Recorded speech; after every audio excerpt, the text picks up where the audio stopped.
নমস্কার বন্ধু, আমার অ্যাস্ট্রোলজি চ্যানেলে সবাইকে স্বাগতম। তো আজকের ভিডিও হচ্ছে 2025 সালের কর্কট রাশি কেমন যাবে। 2025 সালের কর্কট রাশি কিন্তু তুলনামূলকভাবে তারা ভালোই যাবে, এবং তাদের কোনো যদি সমস্যা থেকে থাকে সেই সমস্যা থেকে তারা মুক্তি পাবে, এবং ধীরে ধীরে সেই সমস্যা কিন্তু হ্রাস পাবে। একবারে মুক্তি না পেলেও ধীরে ধীরে কিন্তু হ্রাস পাবে। তো তার জন্য তারা কিন্তু একটু স্বস্তির নিঃশ্বাস ফেলবে। শিক্ষার্থীদের যে পড়াশোনার গতিটা আছে সেই গতিটা ধরে রেখে দিও, তাহলে কিন্তু তোমাদের বছর শেষে রেজাল্টটা ভালো যাবে। প্রেমের দিকে বিবাহিত জীবনও তুলনামূলকভাবে ভালো যাবে। আর যারা বাইরে আছে, নিজের জন্মস্থানে যারা বাইরে বিদেশে কাজ করছে, তাদের আর্থিক অবস্থা কিন্তু ভালো যাবে। আর অন্যদিকে যারা মে মাসের পরে, তাদের কিন্তু একটু আর্থিক সমস্যা আসতে পারে।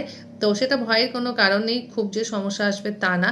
তুলনামূলকভাবে তাদের কিন্তু শরীর স্বাস্থ্য মোটামুটি ভালো যাবে।